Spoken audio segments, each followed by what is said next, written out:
मैं कभी किसी को नहीं डांटता हूं, मेरी आवाज जरा ऊंचा है, एक मेरी मैन्युफैक्चरिंग डिफेक्ट है। मैं कभी किसी को ना, मैं गुस्से होता हूं, कभी कश्मीर का सवाल आता है तो हो जाता हूं, बाकी गुस्से नहीं होता। मैं एडवांस में आश्वस्त करने के लिए कह रहा हूं। नहीं, मैं कभी किसी को नहीं डांटता हूं, मेरी आवाज जरा ऊंचा है, एक मेरी मैन्युफैक्चरिंग डिफेक्ट है। मैं कभी किसी को ना, मैं गुस्से होता हूं, कभी कश्मीर का सवाल आता है तो हो जाता हूं, बाकी गुस्से नहीं होता।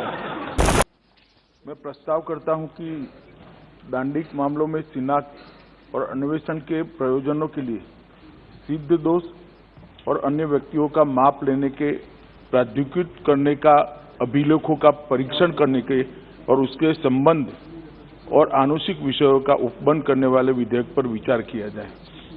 माननीय अध्यक्ष जी, आज मैं ये महान सदन के सामने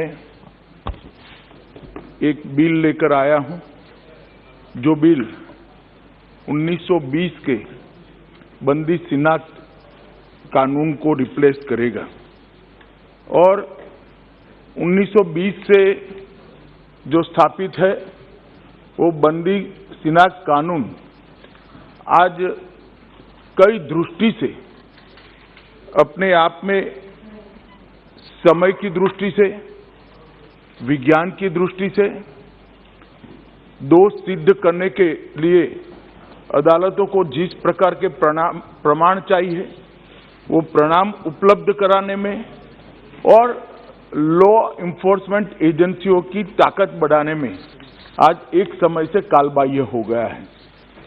इसको रिप्लेस करके दंड प्रक्रिया शिनाख्त विधेयक 2022 आज मैं जो लेकर आया हूं, उससे ये सारे जो कालबाह्य हुए छिद्र है, इसकी न केवल भरपाई होगी और दोष सिद्ध करने के प्रमाण के अंदर बहुत बड़ा इजाफा भी कर पाएंगे।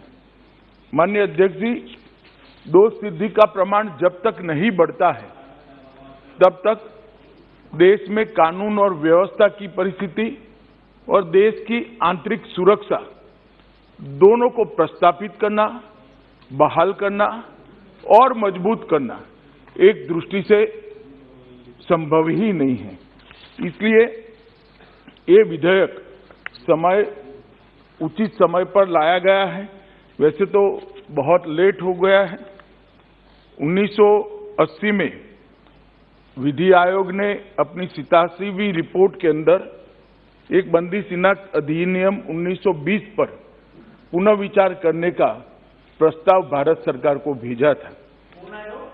विधि आयोग ने भेजा था और उस पर बार बार चर्चा भी अनेक फोरम में हुई है। हमने भी सरकार बनने के बाद इस पर राज्यों से भी चर्चा करी है, राज्यों के साथ पत्र व्यवहार भी किया गया है, अनेक प्रकार के इस पर अभिप्राय भी लिए गए हैं और इस सब अभिप्रायों को समाहित करते हुए और दुनिया भर में क्रिमिनल लॉ में दोष सिद्धि के लिए उपयोग में लिए जाने वाले अनेक प्रावधानों का अध्ययन करने के बाद ये विधेयक लेकर मैं यहाँ उपस्थित हुआ हूँ। माननीय अध्यक्ष जी, मौजूदा स्वरूप में जो कानून है वो बहुत ही सीमित श्रेणी के व्यक्तियों के माप लेने के लिए अधिकृत करता है। कानून में उसका उचित प्रावधान होना बहुत जरूरी है। अतः ये विधेयक लेकर मैं आया हूं, परंतु इतना जरूर कहना चाहता हूं, जब इसको पुरस्तापित किया जा रहा था, मेरे साथी मंत्री मिश्रा जी जब इसको लेकर सदन के सामने आया था, तब अनेक आपत्तियां इस पर उठाई गई। अनेक सुप्रीम कोर्ट के जजमेंटों को भी कोट किया गया। उसको व्यक्ति की स्वतंत्रता और ह्यूमन राइट के एंगल से भी काफी सारे सदस्यों ने इस पर चिंता व्यक्त करी है। चिंता उनकी वाजिब है, परंतु इस सब का इसके अंदर उनकी चिंताओं की भी चिंता इसके अंदर कर ली गई है। वो बाद में मैं जब जवाब दूंगा तब बताऊंगा। इसके साथ साथ भारत सरकार मोदी जी के नेतृत्व में एक नया मॉडल प्रिजन एक्ट भी मैन्युअल भी बना रहा है, जो हम राज्यों को यहां से भेजेंगे मॉडल प्रिजन मैन्युअल के नाम से। वो प्रिजन मैन्युअल भेजने के बाद कई सारी चिंता है जो इसके अंदर कवर हो जाएगी। कैदियों के पुनर्वसन के लिए है, फिर से समाज में उनको पुनः प्रस्थापित करने के लिए है, जेल के अधिकारियों के अधिकारों को सीमित करने के लिए है, उनके बीच में अनुशासन कराने के लिए है, अधिकतम सुरक्षा, जेल की सुरक्षा, महिला कैदियों के लिए अलग जेल से लेकर खुली जेल तक की व्यवस्था, ये कई सारी चीजों को ये प्रिजन के जो मॉडल प्रारूप हम यहां से भेजेंगे, वो जेल अधिनियम के अंदर बहुत सारी चीजों को हमने समाहित किया है, इसकी भी मैं जानकारी दूंगा।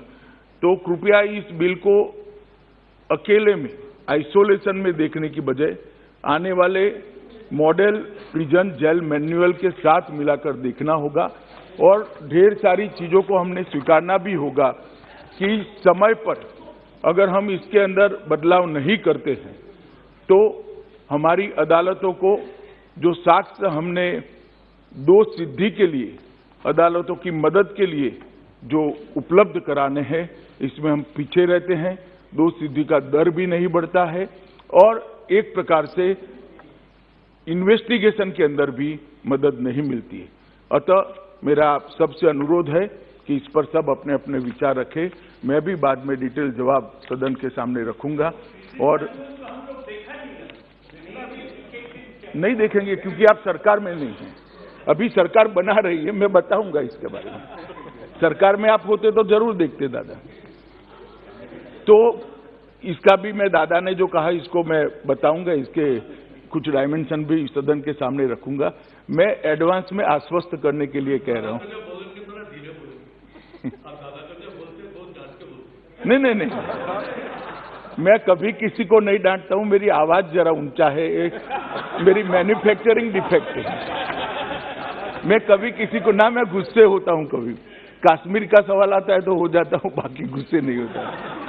तो माननीय अध्यक्ष जी, अतः मेरा सभी सदन के पक्ष विपक्ष सभी सदस्यों से अनुरोध है, इसको एक अलग दृष्टिकोण से देखा जाए। इसके पीछे सरकार की मंशा कानून को और ज्यादा मजबूती के साथ प्रस्तापित करने के अलावा कुछ नहीं है।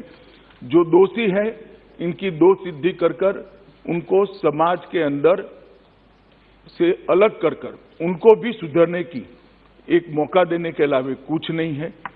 और आगे पर यहाँ देश के अंदर आंतरिक सुरक्षा और लॉ एंड ऑर्डर मजबूत हो, यही हमारी मंशा है। धन्यवाद।